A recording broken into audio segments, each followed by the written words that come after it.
softer voice, so we'll pick it up. Okay. Hello, everybody. Thank you for coming. My name is Brooklyn Cobb, and I handle the exhibition space that's in the front of Sand Art Framing. And I worked as a framer. I still work as a framer doing just like the standard framing jobs, but then this is something that we started doing last year, where we host different artists to do different things in the space. So this is not the first group show that we've had, but it's definitely like, I would say the most diverse group show that we've had in terms of the different kinds of things happening. Last year we hosted the Gowanus dark room, so that was all photographs, that was around 20 artists. But it's so fun to have clay and painting and lots of different things going on. Thanks so much for coming again. And I wanted to just say also, if you have an idea for a show or if you're interested in using the space, you can always reach out to us. You put Attention Brooklyn in the email, sandartframing@gmail.com. We're open to talking to people. And that's actually how this show came to be. They reached out to me in probably February or March, asking about a potential space, and then we met in real life, and now we're here. And so I wanted to pass it off to you to see if you had any ideas about how you came up with the idea for the show and how you picked everyone, all that stuff. Okay, so for 66 years I've been a potter. I don't know if my voice, people can hear. But after my husband died and after the pandemic was wrapping up, I thought I really needed to expand and to join other artists other than clay artists. So I joined this group, local group, called Arts Park Slope, Windsor Terrace. And there were many artists there. They did had all different types of mediums. And very shortly after I joined that group, I was in a group show that was really beautiful. And it was down in the Red Hook area in the industrial buildings down there. And it was a beautiful show, and I really got to know a lot of the artists' work. And the space was absolutely magnificent. But unfortunately, 4 days after the opening, there was a 5-alarm fire. And for months, none of us knew what the status of our work was like. And in this tragedy, I got closer to this group of artists that I knew. So I not only knew their work, but I knew them as people. And I really got to love them. So after we finally got our work back, and I was very fortunate that all my things came through pretty much unscathed. But I was feeling very depressed, and I thought, I have to do something. I have to find other places to show my work. So I went to a meeting with our arts group, and I joined the exhibition team, it's called. And I was the scout. I'm the person who goes out, finds the place, and then I go back to the group and I tell them about it.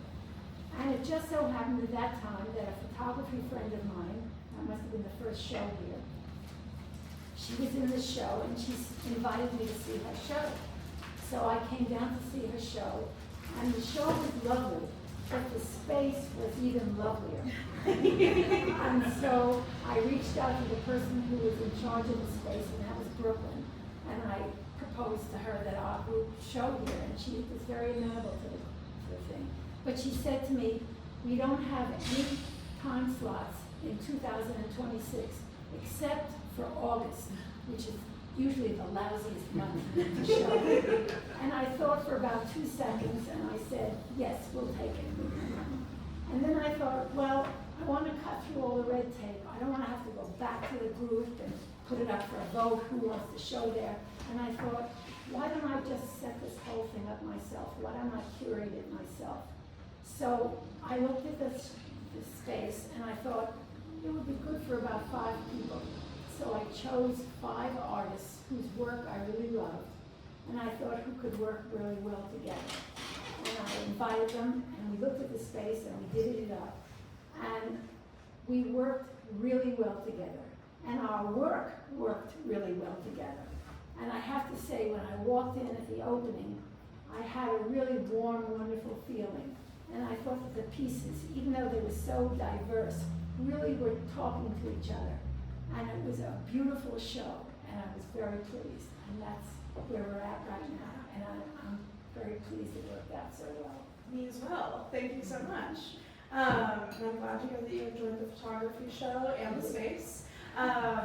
Well, I'll introduce everyone really briefly, and then we'll get a little bit more into it. The space is divided up by artists for the most part. So Rene's work is right here in this corner in the window, and then Mieko's is right here, these two large paintings. Rich, his work spans these two walls as well as a little bit of this brick wall. Susan's, these 8 pieces right here. And then Caroline has this corner and the window there. And I will have to say one of my favorite pieces in the show is usually at the front of this table. It's the mirror that's in the blue chair. So check it out if you haven't seen it yet. Don't miss it, run to see it. I absolutely love that piece. And then I wanted to ask everyone, as a young artist, I feel like it's pretty rare to just be in open dialogue with people who are willing to talk to you in a formal setting. Thank you. And I'm just curious about all of your artistic careers and how you started being artists, when you started feeling like an artist, if you went to art school, like capital A art school, or if you just have always made things. Caroline, would you start us off? Is that okay? Okay. I studied music at college and decided I was heading back to 3rd year and decided, what the hell am I doing here? I really didn't know, and so I left and I took a year and tried. I thought I really want to work with my hands, and I tried woodworking and I tried clay, and I fell in love with clay, and I took a 2-year program. And I was a potter. This is in Toronto in the 80s, and so I had my studio there, and I graduated. I started sculpting, and then switched to working in stone. I worked in stone for a while, and then in the mid-90s, I met my ex, and we had 2 sons, and I basically did not have a career out for a good 26 years. So I moved to Brooklyn almost 4 years ago to restart my life, and I found Gasworks and was looking for as much community as I could find, because the only people I knew here in Brooklyn were my 2 sons. And through my very difficult marriage, very isolated, I realized community is everything, and it's so important. And so I've really worked hard at building community, and so I was really happy to find at this group, like Brooklyn's a Terracide, and Rene. And yeah, so I've been working I decided, so 4 years ago when I left, I went to Mexico for 3 months, where my eldest sister lives, and she happened to have a book that I took out the first week I was there. It was called The Artist's Way. The Artist's Way. And I read it, and I started writing, and I've never written before, and I haven't stopped every morning. I write my 3 pages, but it also got me writing poetry and in some writers groups, and it really helped me through going through the healing process and to get sculpting again. And my work, as you might know, it's emotionally driven. I've always done faces, though I don't know why. Maybe my dad was a photographer, and he loved people, and he did a lot of photography of musicians and things like that. So maybe it's from him, because my mom was a painter and did still life, no people in it at all. But I've always done faces, and yeah, as you can see. I'm not sure what else to say. I'll leave it at Well, that. that's great. Thank you so much. Also, that's just a really incredible story. At the same time, just like fully restarting is so admirable. Mieko, would you go next? Yeah. Okay, I started one evening class in the Brooklyn Museum art school, and then that time I came with a tourist visa, And then maximum is that I can stay 6 months. And then I traveled 1 month across the country. And then just, I have to see the places beside Japan, so, and so I never intend to be an artist or anything. But anyway, and then, so that instructor helped me to, if I like painting, and switch to the full-time class. And then 2 years in beginners and advanced, but somehow in those days, not teaching was a teaching. So teacher comes and then they just talk around, and then I felt I didn't learn anything, sort of. But the best thing in the Brooklyn Museum Art School was their models are excellent because they are dancers. Oh, wow. So they do the techniques. There are all kinds of and songs. And then, but I thought I needed more foundation. So I went to the small undergraduate art college in New Bedford, Mass. And then I sort of learned to see and then adapt to how I want to see things. But the basic I have to think. And then luckily because of the visa, I had to stay at school. And then, but that led me to Maryland Institute of Art and graduate school of paintings. But you know, best one is Grace Halligan's graduate school. But the one I got into was maybe secondary. So lots of people minor art but want to get a graduate degree. So I kind of felt nobody was really serious except a few guys, but they are busy for working and when they have a spare time come. So, but I have a great teacher, also just from one of the months from New York, and then who represents from the Leo Castellio, so he is well known, but he couldn't figure out what I was doing. And then one day he said, you know, take off your stockings. I said, what? I was wearing dongoris, never wear these stockings in those days. But that means like you really have to show yourself.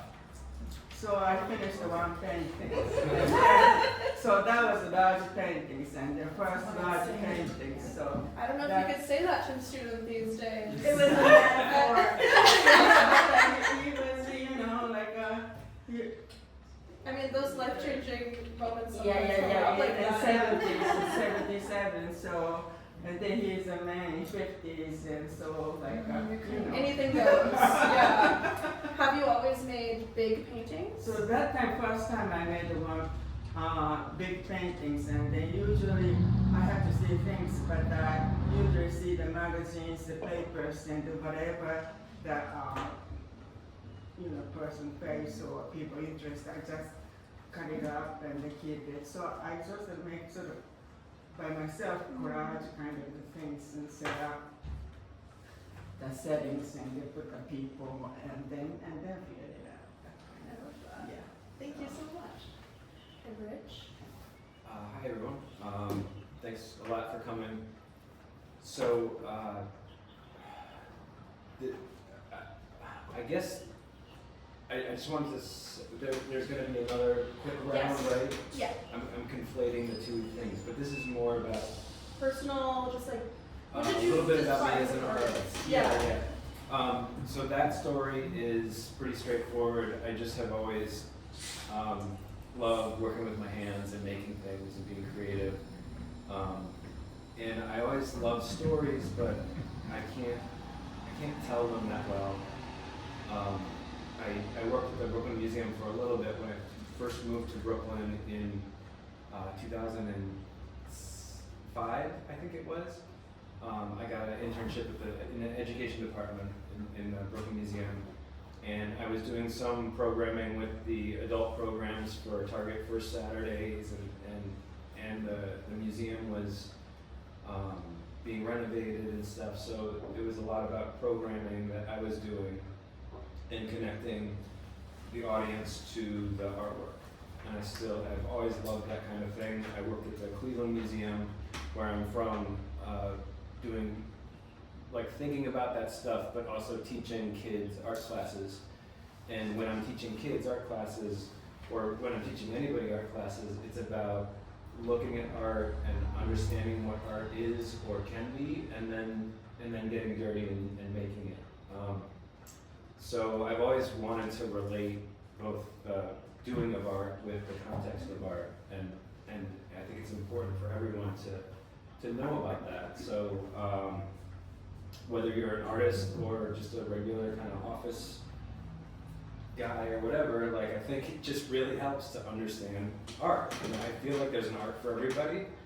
I like this show because it's like clearly 5 different styles, 5 very different people kind of coming together, and it relates. And I love programming like this. So like, to have this, I'm feeling at home right now. I didn't prep.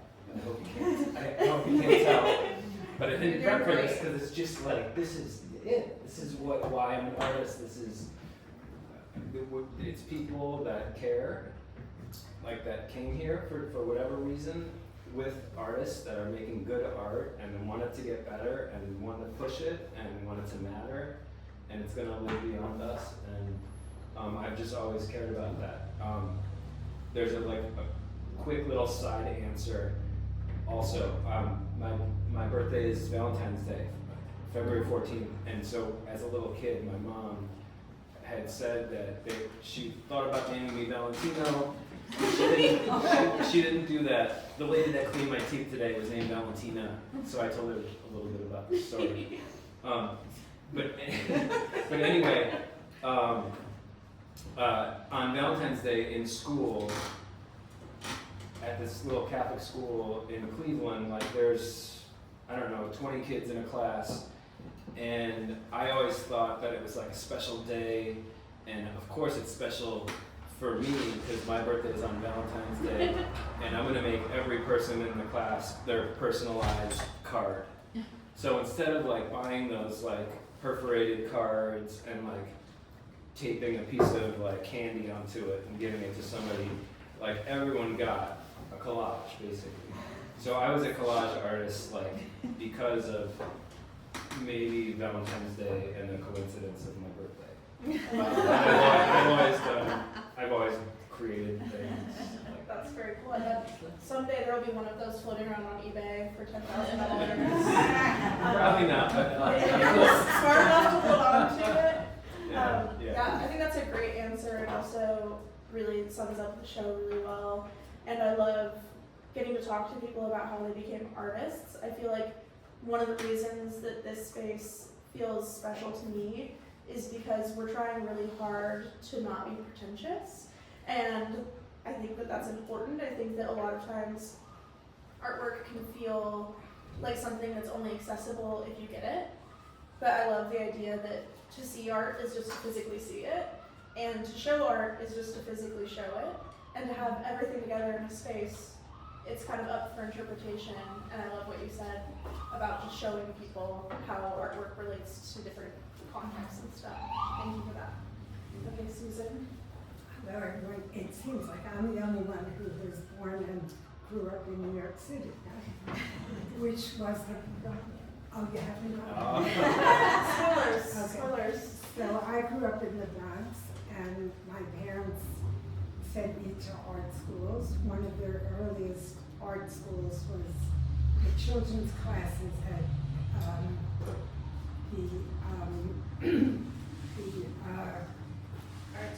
art students.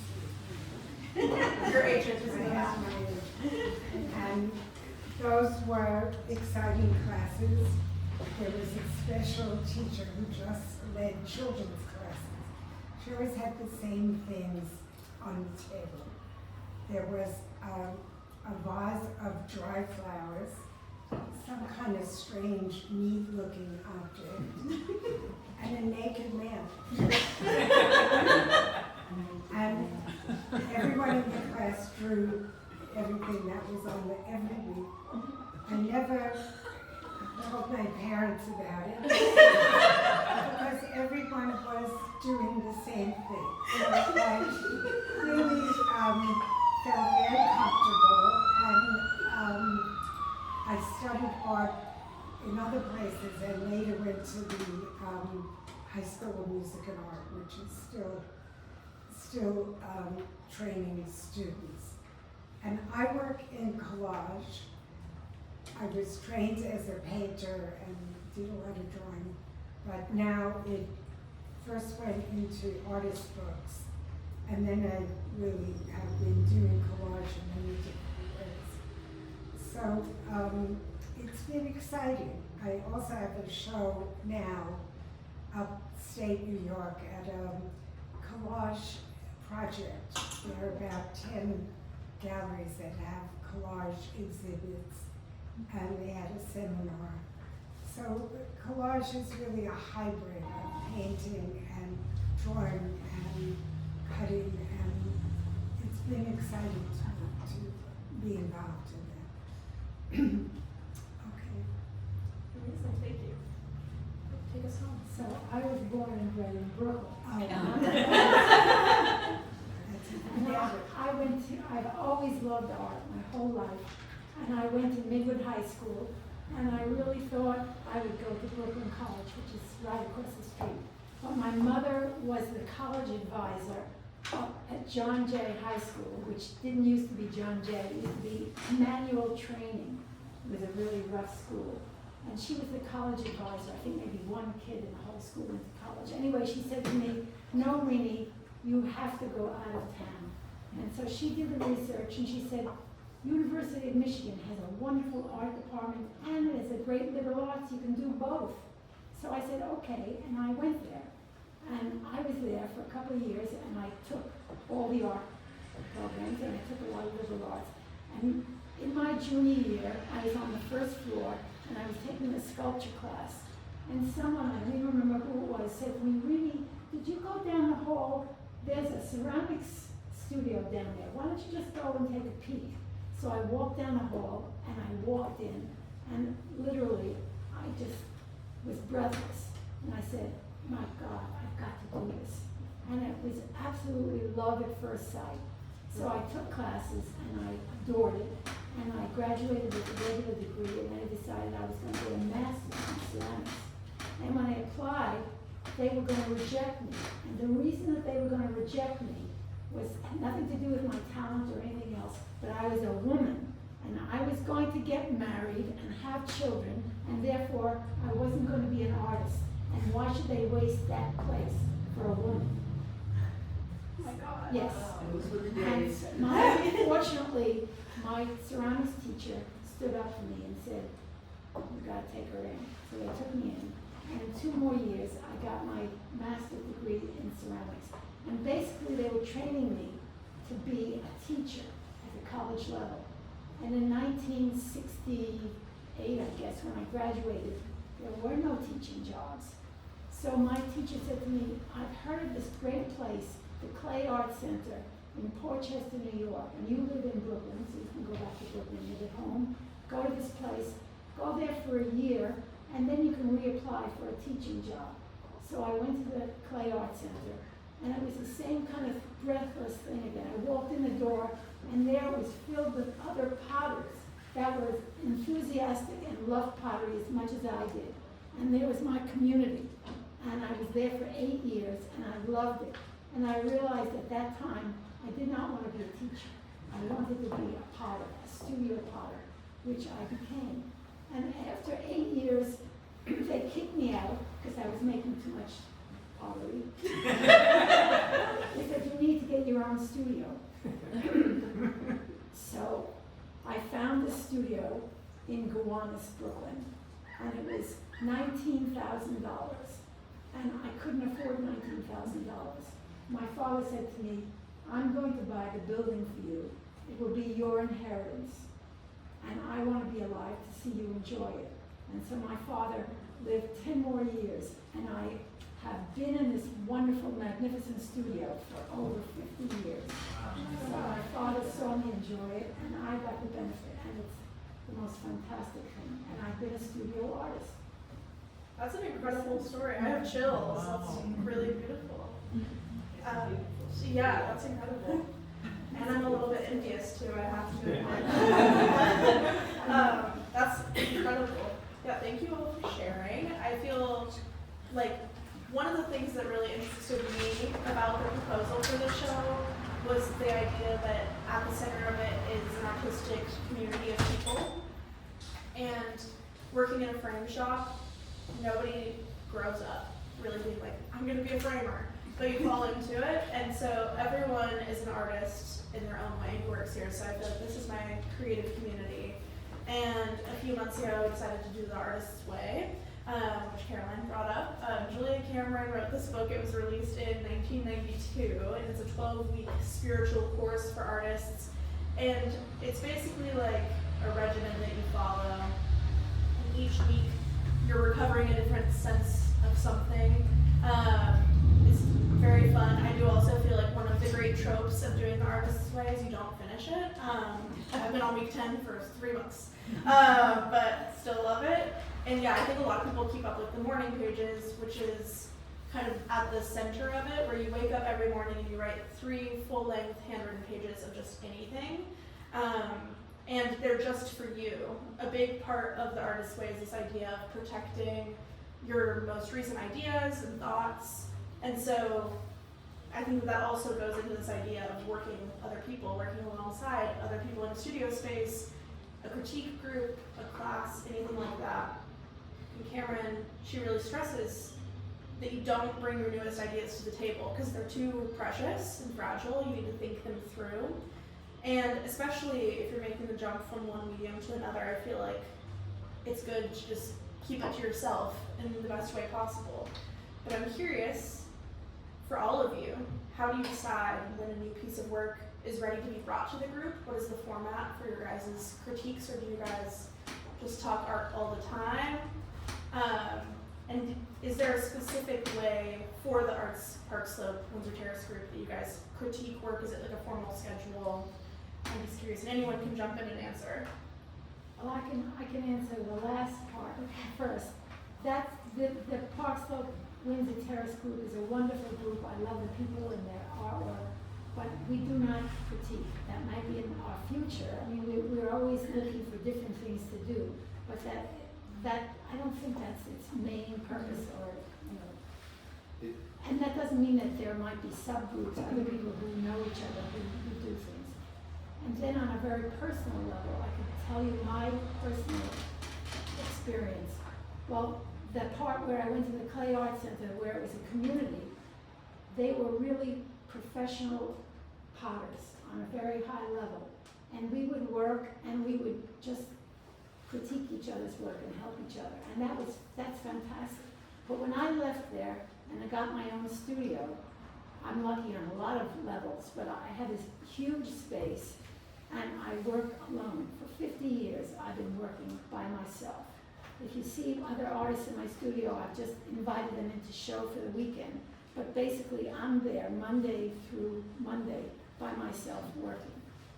And my process is that I'll have an idea about something, and then I don't make any sketches, but the clay work that I do are my sketches. So I'll work in a series, like I'll have ideas, something, and I won't just make one piece. I'll make 4 or 5 pieces. And when they're finished, I'll put them on a table or somewhere, and I'll look at them, and I'll really reflect, and I'll give myself a self-critique. And I'll go, this is an interesting idea, and then, or this is terrible, I'm not going to do that anymore. So I look at my work, and it's very important for me to look at my finished work and critique it and see what can I gain from it, and how can I move from it. And then I might go to another series. So I don't have an idea, and I have one piece, and it's magnificent. I might make 100 pieces, and out of 100 pieces, maybe 10 of them are really worthwhile to keep. and I have a backyard too in my studio. And my backyard is filled with mounds of pots that I've thrown away. Anything that doesn't make the Returns to the earth. returns to the earth. And when I first moved there, I thought to myself, oh my God, I wonder what would it be like in 1,000 years when someone comes upon this great and what are they going to think? But now I know that when I'm gone and my building is sold, it'll go to a developer and in 10 minutes it'll all be demolished. So there goes my dream. But like, I work in series, not, and that's the way I work. In one series, it begets another series. And also, in my studio, I have 2 big tables like that. Oh, these are the only tables that I use for working. And all the rest of my studio is for my finished work. Because to me, that's the most important thing. To look at my finished work and to really learn from that. So I learn from my own work and I have my own critique. Really. And I'm gonna echo what Rene said. It's difficult for artists who are in one or another medium and focus to sit down and share with one another. And I don't think that's happened at With our arts group? yeah. One thing is like open studio, when, and then instead of really showing your own studio, but also in galleries, one thing about this Paxo Fundatelas group when I joined 21, and then like when I open studio, or even if you want the red view, and everybody get the same equal amount of space. And then so whatever you want to put, you can put, and that's great. And also open studio that time, you want to stay there because it's open studio. So like one time, like I have been doing calligraphy, so I put that one real calligraphy scroll, and then for other painting, something I paint, I sort of with oil painting, then put the calligraphic letters, and then smudge with white, and make like abstract work, and then I make a fold of them. And then like one woman who has a lot of experience and has been teaching in the Brooklyn College, and then Toby said that, Mieko, those paintings, just one is good. So 1 out of 4. And then I looked and yeah, that's right, That's the first time somebody really, everybody sort of, oh, very nice, so sort of encourage you. But that kind of, but that's the first time when somebody really said to me, so that was the first and then last experience. But she didn't say why that one was good. She just said that one was good. Yeah, I could tell. As an artist, that things had very well moved or. Was there a moment in that where you were ever resentful of that person, or were you immediately able to perceive In a that? way, somebody really telling, even I object or, I agree, but somebody really thought about my work and then telling her opinion. So that was really, I appreciated it. So, and then like you said, in our group, everybody's very nice, and then we really, it's like, almost if it's at a graduate school, you bring your art in front of the fellow student, and then everybody asks you a question. One thing is in Steve Ettinger did the Zoom things with the studio visits. Yeah, studio visit. Yeah. And then so one question I had was, Mieko, your work seems to be unfinished. And then really that shocked me. And then I felt against it. And then but that person does really more like a pencil, like ink, like a very detailed, like illustration type kind of work. So for those people, for him, like my work looks finished. So But some people like that. yeah, some people like it unfinished, but some people probably Yeah. feel But so unfinished. do you like it? Did you feel like when they said that? Did you feel like Yeah, validated because like it's unfinished, but whenever- that's how you like it, or? even like whenever you, even in the middle of your work, somehow, like I, sort of you make it as if that's finished. Mhm. That's ideal, but. Yeah, that's ideal. Yeah. But I cannot do it. To me, like when I finish, when I show to someone, really have to finish, or if I don't have anything good enough to show, I don't show it. That makes sense. Yeah. I also feel like with a lot of things, being the artist is kind of knowing when to stop. Because you can overwork something to Yeah, death. yeah. It's like never gonna be finished. Right. It's such a personal thing. But that's two very different experiences of Yeah, feedback. right, yeah. So that was good Yeah. for me, yeah. Yeah, it's good to hear those things, but also I do feel like just being, you know, a human being, sometimes hearing things like that can be troublesome. Or it can kind of shake you, I guess, or make you question the process, for sure. I think critiques, I think, are really important if you're a serious artist. And if art is something that you do as more of like a daily practice or a therapy, or maybe it's your retirement and you just do art, like, not important really.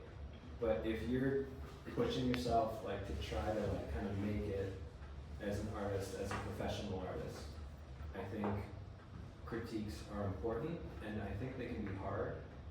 And maybe for that reason, we haven't built it into our group structure to have regular critiques. Now, sometimes there's about 60 members of our Parks, Opens, or Terrace Arts group, and sometimes they'll meet up and have their own kind of critiques, and I don't think this is why you kind of asked the question, but maybe the five of us should have a critique here.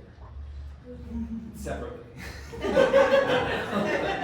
But I mean, the work is up, and there's 5 serious artists here, and so like we don't really do it, and we should, because it's important, I think, and it can be hard, and some of the hardest things in life I feel like are the most important, and you just have to kind of get through them. So yeah, when you first asked, do we have critiques, kind of like randomly, like I had someone in my Sidebar. studio today. Yeah. Not in our group, but sometimes it'll be someone in my studio that's in our group, and it'll be like a quick critique, or I'll text someone. So I think part of the beauty of the group is that there are 60 of us, and that we meet the people that we kind of know are like good for us to know. And so if I see a certain thing in a show, or if I'm working on a piece, I've got like 60 people in my contacts, and I know their work, and I'll be like, hey, have you used this glue before? Or what do you think of this? And it's so easy to take a picture of your work and send it. But I think maybe today, I had like a half-baked idea, and this buddy of mine came over and like looked at it, and we talked it out a little bit, and probably I shouldn't have even like showed him, but I did. So that was like a little early. Yeah. Like according to the book. Maybe. Yeah. Like those early, I like that idea, but like the very early ideas, maybe keep them to yourself.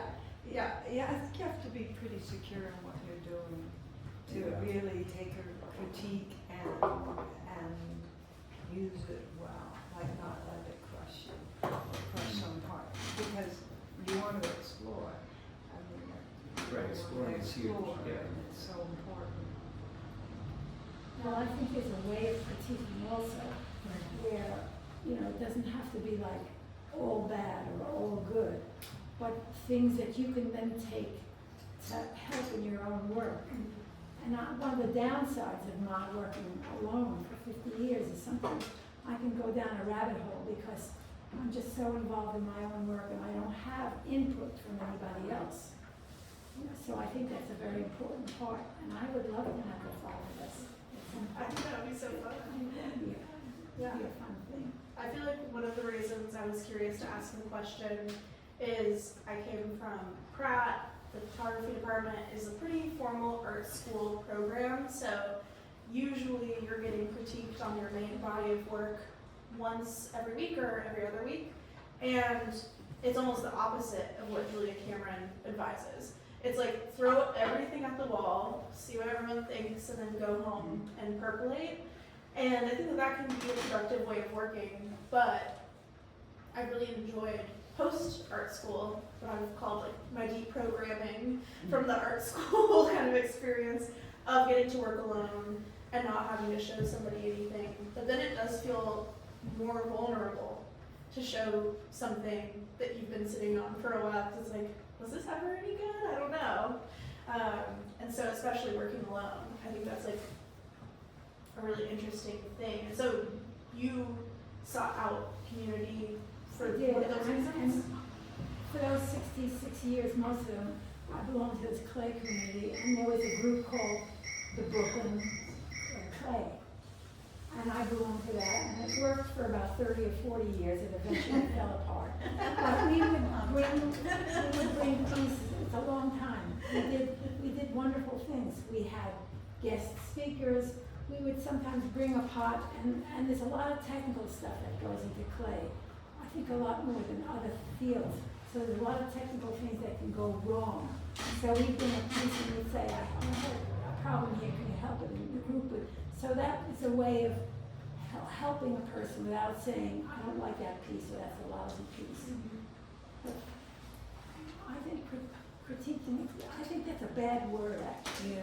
There has to be Yeah, it's a some- little bit loaded, for sure. It already sounds like, And I don't think, let's say with my work, that it would be so positive to work with or critique or whatever with other people that are not trying to do similar or have similar goals.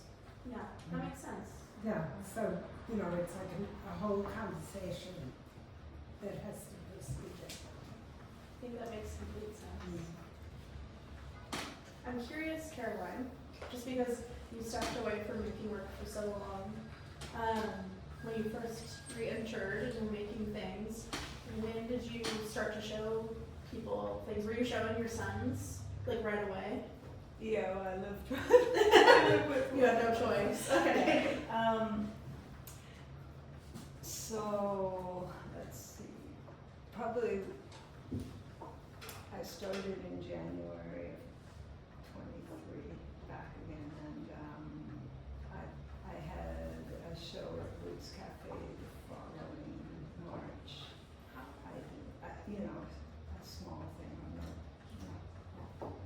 So I like showing my work, I like having it out there, I want people,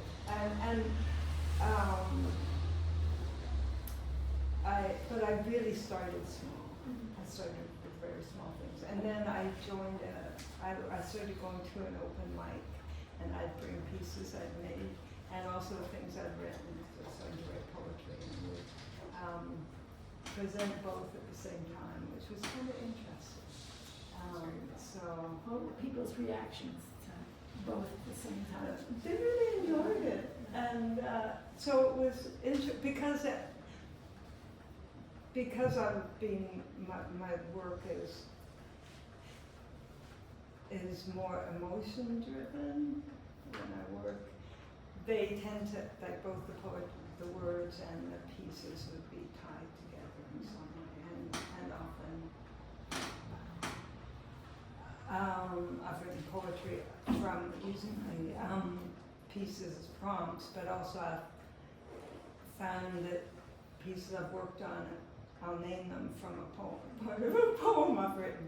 So it goes both ways. So it's sort of interesting connection. Well, I just wanted to say about critique, I joined a writing group, it's over Zoom, and I remember thinking, well, I'm not getting a lot of critique, and at first it really, I thought maybe I should be in something, like I'm coming from a family of 6, like you're always being critiqued, and so I kind of felt that it should be harsher, or should be more, but what I discovered is you actually learn a lot just by listening to what other people are doing. Mm-hmm. And when you're in a group and you start listening to each other, you learn from each other. And so that is a gentler way.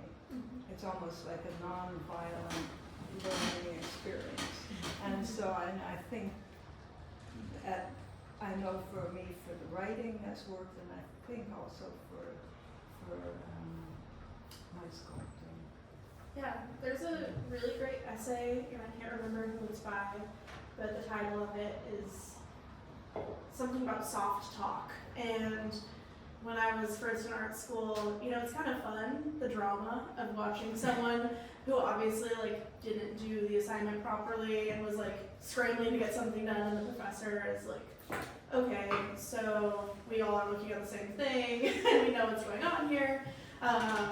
But I do think that after many classes and also after making work outside of school, the soft talk is the best part of the critique, which the essay describes. The soft talk is basically the stuff that means nothing, where someone's like, this reminds me of, you know, Halloween, and I don't really know what that means.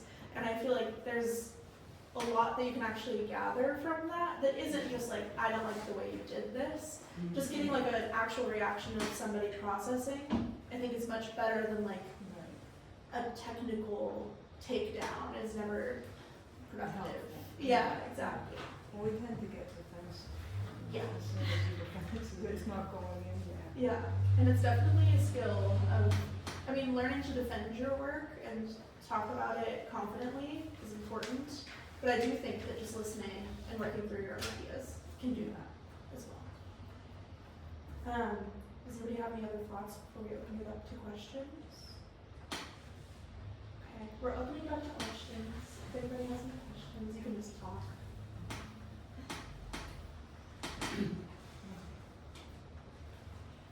Or I'll ask another question, guys. The threat is real. I have a question. How did you move from ceramics to fiber or to knitting, crocheting, whatever that is? So you can see that I'm into buildings. So for 60 years I've been doing architectural ceramics. And around 2018, 19, I was doing some architectural things in a white clay. And the white clay, when I would show it in a gallery up against the white wall, it would just sort of blend right in. So I thought, I really need to make some kind of dark background for these white pieces. And I was just in the process, in my studio, of working through how would I do this in clay? What would I do a dark clay body? Would I do a dark glaze? And just at that time, the pandemic hit. And I was immunocompromised, so I couldn't leave my house for a solid 3 years. And I thought, well, if I want to do a background for these pieces, it can't be in clay. It has to be some other material, and it has to be something that I can do at home, since I was home. So I had done some crocheting in the past, and I thought, well, what if I took some rich, dark material, I could do any color dark material, and crochet a background. So I started to do that, and then I said, well, why don't I push that even further? Why don't I make a landscape crochet, and in that landscape, nestle a little two-dimensional architectural element, and that two-dimensional architectural element would reflect the three-dimensional piece that I had made in 2018. And so I did the first one, and I went, wow, that's great. And I thought, something fantastic came out of something that was so horrible. And I took to heart the Chinese statement of, in crisis, there is opportunity. And that speaks to that. It adds incredibly, it adds a context, so it's not just, you know, a snapshot of a world, it's a whole deep Right, and it's like a two-dimensional world relating to a three-dimensional world. It's, and the colors are. Well, that's the thing. The colors, The is, colors. they seem to fade in the background, so it's far away. That's how I see it. The wonderful thing about crocheting is that you have an infinite variety of colors that you can choose from. And also, what's different than ceramics, although I've had some exceptions to the rule, but in ceramics, when you fire it in the kiln and you finish the piece, if it doesn't come out, there's nothing you can do. You can't change it. So you either keep it or you throw it away. Whereas when you do crocheting, if I crochet, for example, the arch where that two-dimensional piece is in, if I did it in purple, and then I stepped back and I went, that's the wrong color. I'll just take another color and crochet another background. So I can do layer upon layer upon layer, almost like a collage. And some of them have several layers in them. And that's the wonderful thing about doing crochet with yarn. Yarns, the color is sensational. But the bad thing is it's boring. Just horribly boring. It's just very repetitive. If you can read a book or cook while you're doing it, that would be great. Yeah, podcasts. Right. Yeah, I'm curious, do any of you work at home and don't have a studio space? About home students. I guess sort of, so you can't really do at home. Do you work from home or do you have a studio space? I have a studio space 1 block away Oh, from my house and above my husband's workshop. that's nice. But sometimes it annoys me because downstairs the guys, they talk and then there's a machine noise and really annoys me Fair. sometimes. But, I understand that. yeah. Is this the man you were talking about, actually? That's the noisy guy. Yeah, that's the noisy guy put on Yeah, stairs, right? you know, but I don't make any money, so I can't. Sometimes in real estate, you can't always know who your neighbors are gonna be. I have a potter friend who has a studio on 3rd Avenue down the block between 6th and 7th. And their neighbors, they've rented out the space to a rock band. So they're making pottery and they're hearing this rock music. And some of them love it and some of them hate it. Yeah, it'll influence you no matter But what, that's what probably. it is living in the city where you're, you can't always choose. Yeah. What about you, Rich? Do you work from home? What do you do? I did during the pandemic, and then I asked around, and I definitely needed some place larger than this basically large closet that I was working in.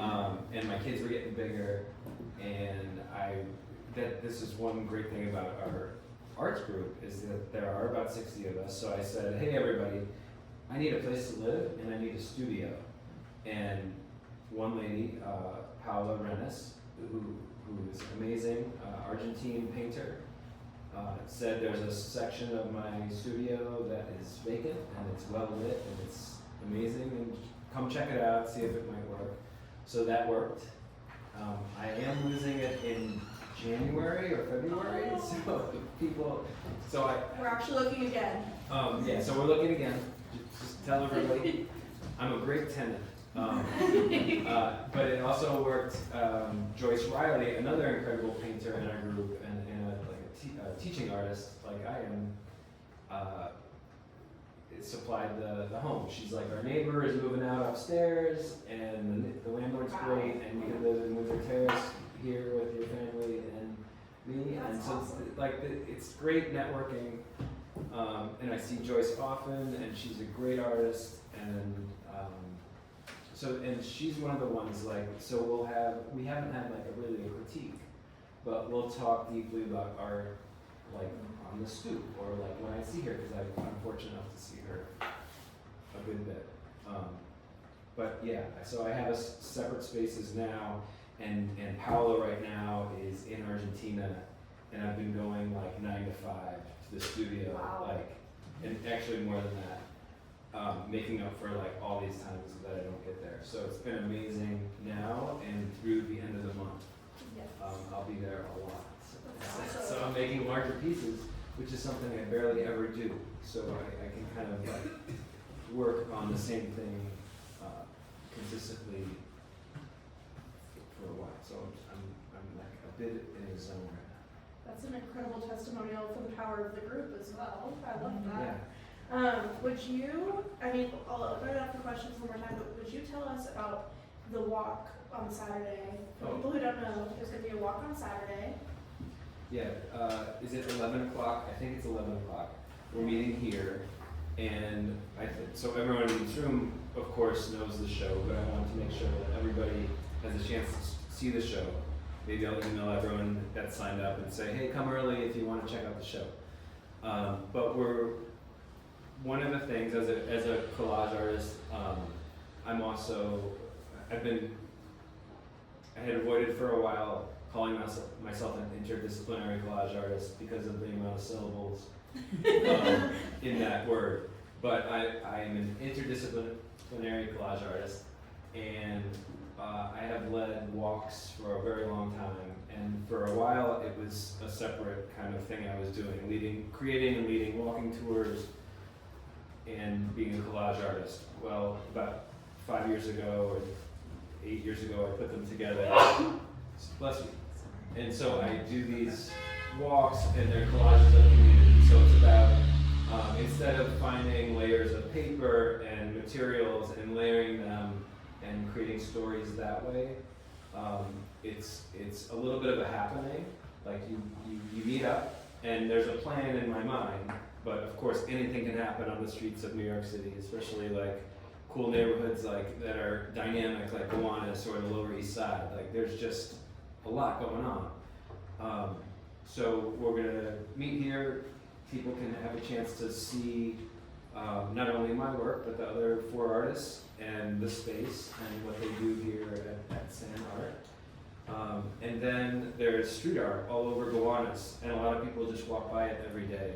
I mean, you just mentioned something to me. I didn't know about that bug that's hanging in the front window. In our window, we have a bug Yeah. by Rachel Erkowitz that was gifted to us for a previous show.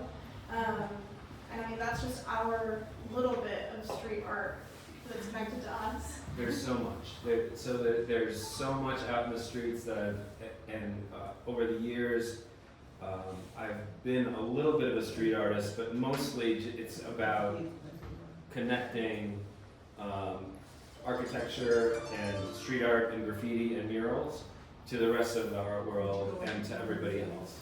So the walk will see a little bit of street art and end at Powerhouse Arts that's nearby, but we'll cross over the canal. Did people hear about the 2 giant bears that have just been installed at the on the banks of the Gowanus Canal? No. Oh, okay. And I don't know much about them, but we're exploring together Okay. on Saturday.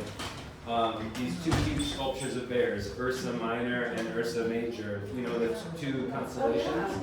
There are sculptures that are kind of abstracted bears that are now living at the Gowanus, like next to the Gowanus Canal. So that's going to be very cool to see with people, and then we're going to go into Powerhouse Arts, the old power station that powered the electric streetcar lines throughout Brooklyn.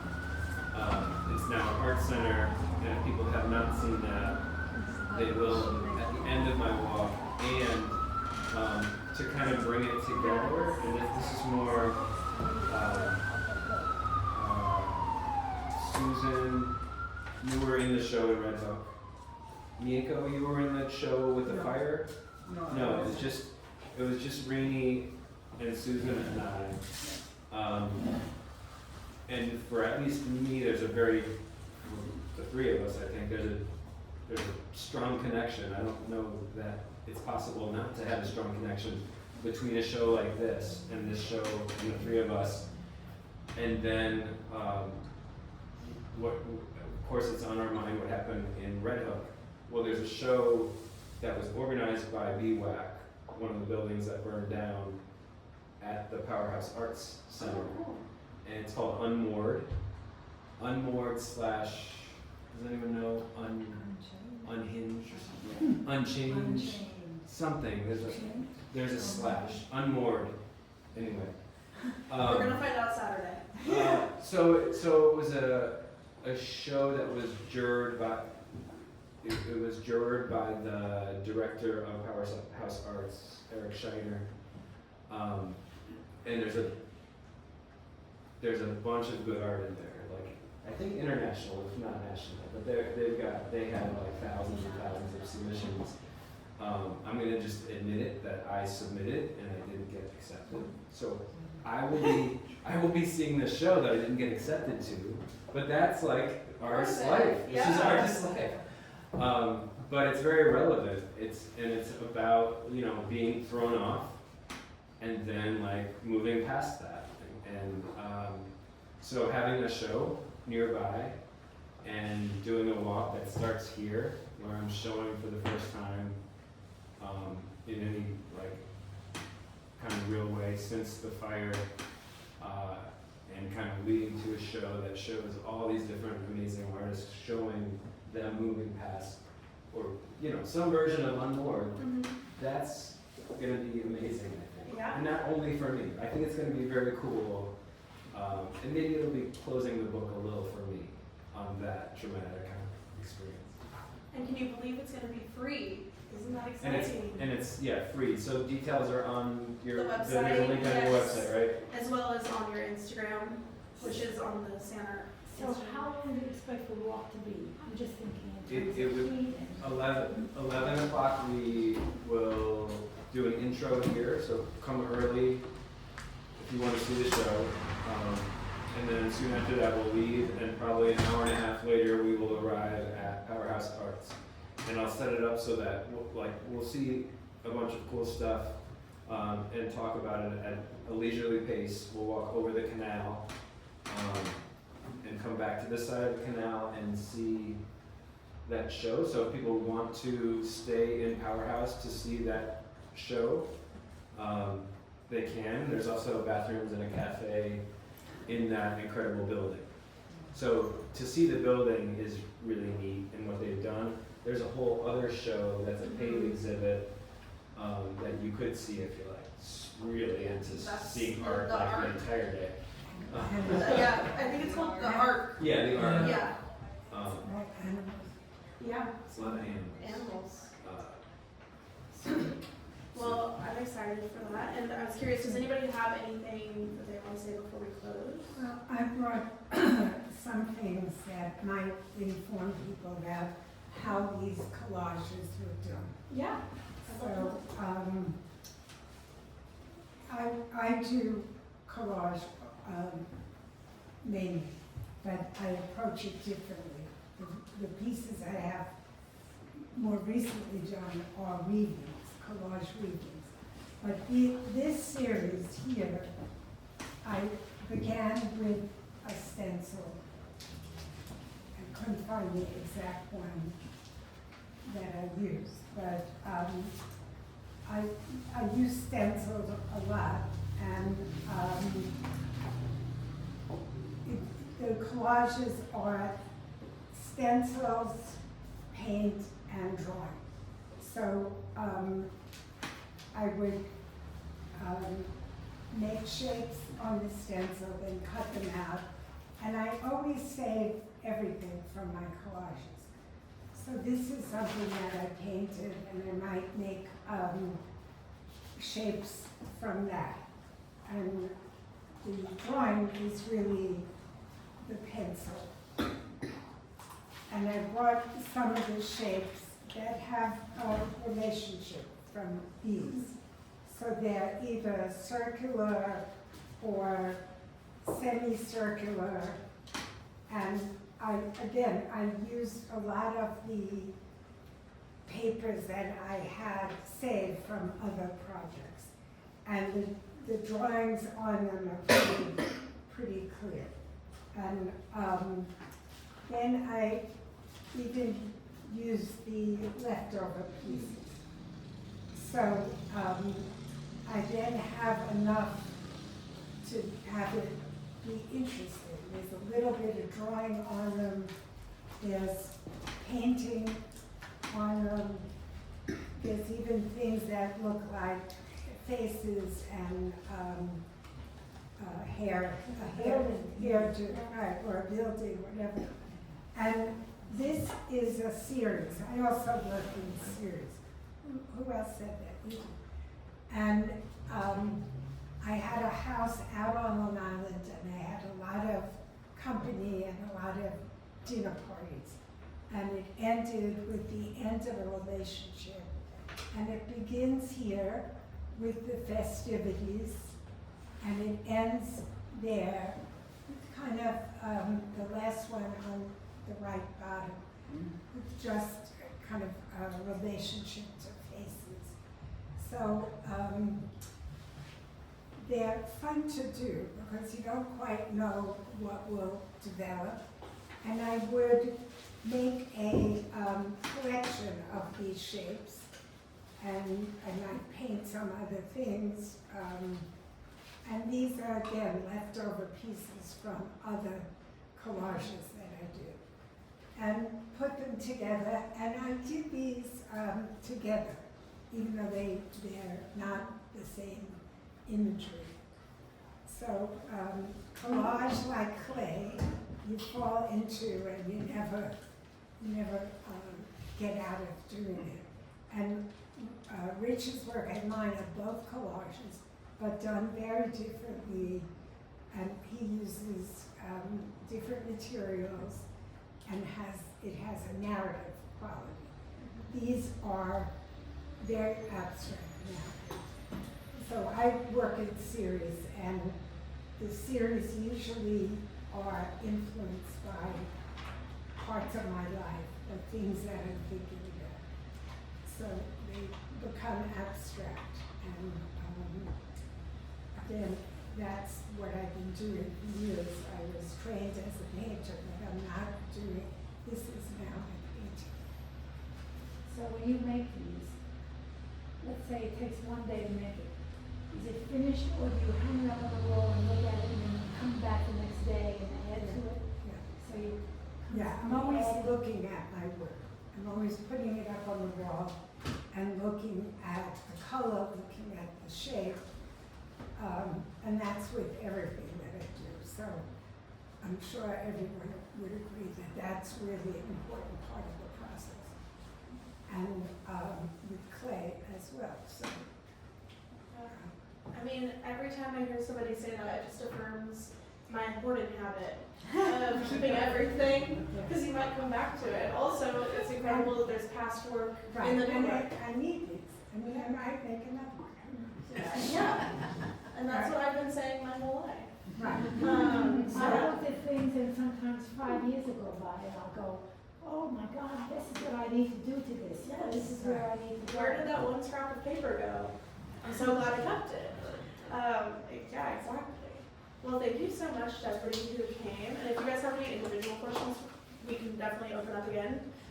Eager hand, or was that a clap? It was actually going to be a clap, but I did have a question. Sorry. I actually had a question from before for Caroline. Like, I was thinking 26 years is a very long time. Actually, there's a really great book, I don't know if you've read it, called Silences, about just periods of time in between art making. And it also has to do with, raising children and how that can be a big contributing factor, especially for women. But I was wondering, coming back to making work, I feel like we met not soon after that, Yeah. but I was wondering what that was like. Was there so much that was built up over that time? Were you sketching in any way? Were you thinking of making work again? And then No, what was that I like? knew I wanted to work again, but I had no idea what. So I felt like at first I was starting from nothing almost, and just slowly building, gradually getting more confidence. I think that was How does the music relate to the visual? I'm not sure, except that, yeah, I love music, but I wasn't that. I'm tactile, and that's what I felt that I went into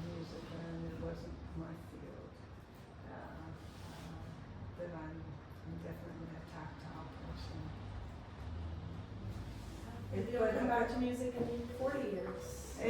Yeah, I still will sing, but, Yeah. yeah. But it was strange. I mean, I went back to clay, not stone, because I knew that was where I first started working with orchids, and I felt like I needed going. I really had to go back to the beginning and feel, and find a different way of working with it too. Because when I was younger, I did some production pottery and did a lot of carving, made tea sets and a lot of stuff like that. But I was a real perfectionist, and like if you get me on a wheel, it's like, well, how thin can I throw this?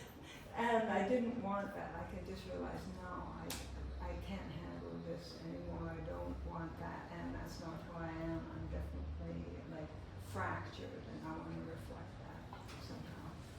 So.